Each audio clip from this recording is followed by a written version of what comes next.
Hey, welcome back.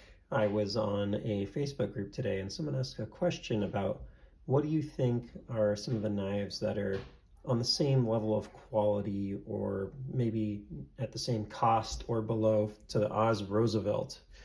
Um, it's definitely a very high quality knife, one that I truly like, enjoy, appreciate, and respect the craftsmanship of.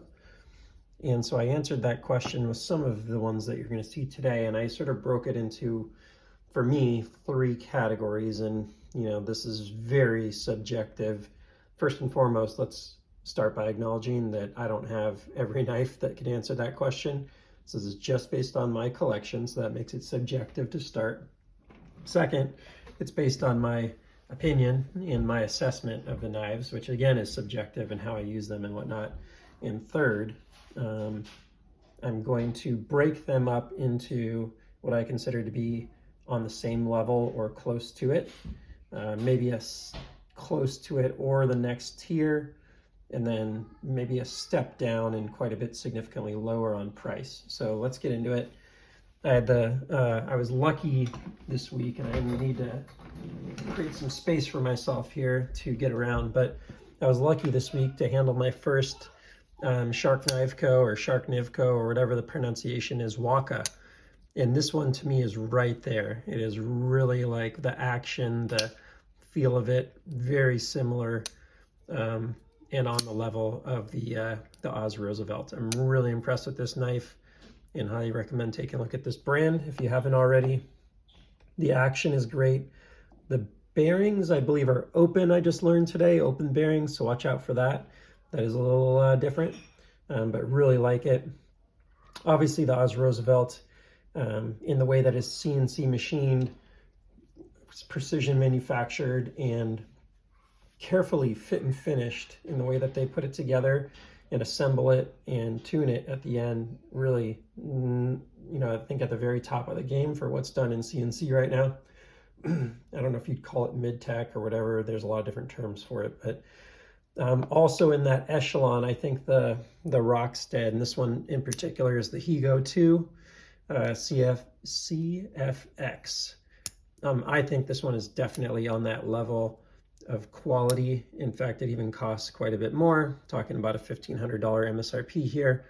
The smoothness of the washers is pretty unprecedented.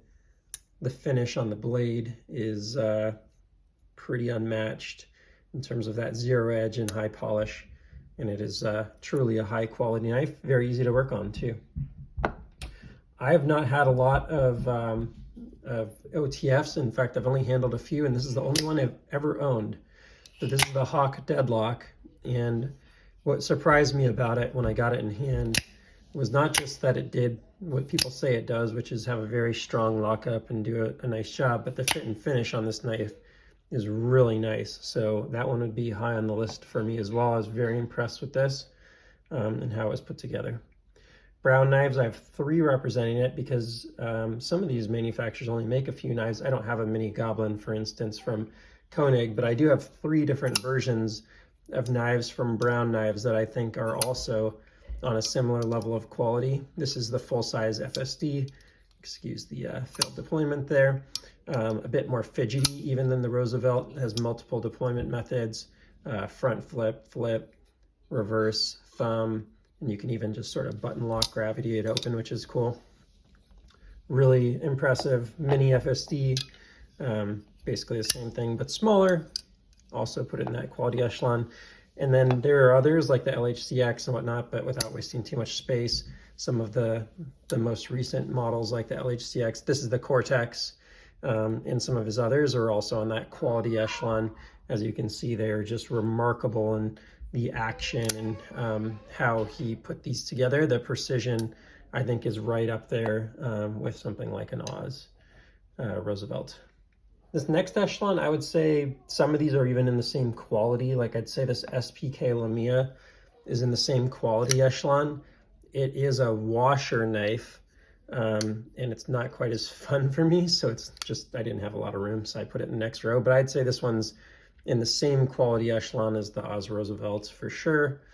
I wouldn't put it in my favorite category just because it's a washer knife and that's not something I enjoy as much, but it is very good. So I put that right in here. I'd say from here, the Koenig is probably in the same category. Maybe a touch down, but man, it's probably in the same category. Yeah, I'd say it's probably in the same category from the fit and finish perspective and the quality, and it does cost a bit, it's actually a similar MSRP cost and table cost now that I think about it. Really nice. I'd say the Demco and the Hinders are probably just a touch step down, but they're right there. I do think they're very tough, both of them. Really high quality knives, though I just don't think that they are going for that fit and finish level that some of the others are.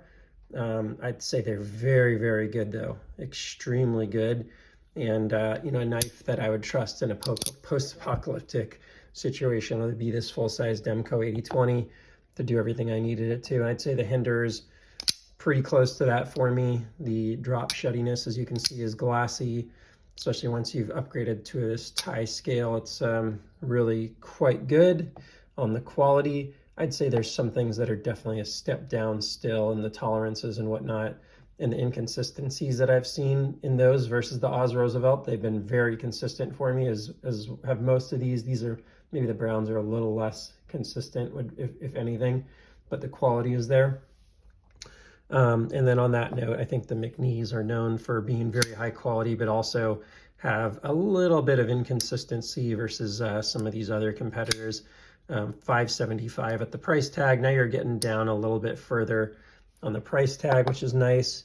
And then again, a step down on price. You're probably talking $400, $425 or something for this SBD, Secure by Design Mini Tempest. This is the first one that we're talking about on the list so far that is made in China. Believed by Riet on this one, which does an amazing job. And as you can see, the quality is really, really impressive here, and one that I put, you know, right in there, definitely with these and getting close into that quality range, if not in some ways as good or better, honestly. Now coming over here, we have the CFK, or Custom Knife Factory knives Evo, and I've been super impressed with these and the quality that they have, the consistency of the action. The amazing grind they put on these is quite good. And one that I would also say from an action perspective is right up there, definitely with this middle group here and getting close up here. This one's maybe just a step down, but it's also a step down on price, high 200s. The Grambo Russ really impressed me when I reviewed it this week. It has a very high level deployment action. It's a little less impressive and satisfying on the closing action, but as you can see, the milling and everything, the fit and finish, and the way that he worked with a manufacturer, I think Riat in China, and then he I think went through all of them in Australia himself and made sure that they were meeting the quality before he shipped them out. And so that Grambo Russ really stands out to me. Now at the very high end of Taiwanese manufacturing, the Demco here, 8020.5, is probably the nicest Taiwanese knife I've handled, and really just a pretty amazing fit and finish in this full Timascus full dress handle. You don't see a lot of full dress handles, let alone, you know, spend $1,000. Certainly, you know, something from China, but you know, non-Chinese $1,000 range full dress, and a 3V blade steel and everything. It's really, the quality on that knife is really good to me. Strider, I do put like a step down from some of these others. I think they have in some ways better fit and finish, but I think their consistency is sort of known for being not quite as good.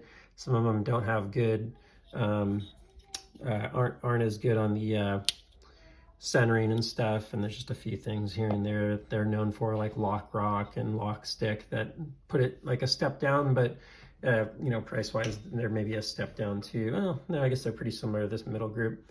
So that one I'd put like on this kind of scale over here. The Winter Blade Factor, I just used that wrong. I was thinking it was a Mirage for a second. really impressive M390, like full tie and carbon fiber body, and just the quality on these to me has been really good, and it is just a really nice fidgety knife for $375. I think this plays sort of in this sort of category, made by Best Tech in China also, but very high on the quality from what I've seen so far. A little less on the consistency. I've seen some variance in the tone of the ting, which, you know, there was never a promise of the model to make the ting, but the fact that they're not all the same is sort of interesting to me and something that is worth understanding and knowing. I'd say 2 out of 3 have this sort of long ting, and 1 out of 3 have like either sometimes they don't make the noise, or it'll be like very short, like ting instead of like ting. Anyways, without nerding out too much, let's keep moving. This is the Tactile Knife Company Rockwall, and for $299 is probably the best full tie USA dollar for dollar knife. The quality is outstanding. A little bit inconsistent on their edges, on their actions and detents, but I think they're getting better in learning. Also on their anos. But man, an amazing value. None of the others even touch what that is in terms of being all tie, made in the US, and packs a punch. So hope that was fun for you, as it was for me to get these beauties all out and side by side. Please like, subscribe, and why don't you throw in the comments some knives that you think I left out that are also on these 3 tiers of quality, or maybe you'd tell me that one of them should be in a different tier or whatever. I'd love to hear your thoughts, and I will see you on the next one. Take care.